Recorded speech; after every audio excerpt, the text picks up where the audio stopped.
कहु संदेश सुनतो बदेही मगन प्रेम मन सुधे नहीं।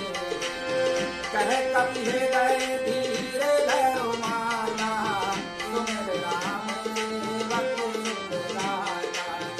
कोई नाना हो रघुपति प्रभु ताई सुन मम वचन करो नजराई।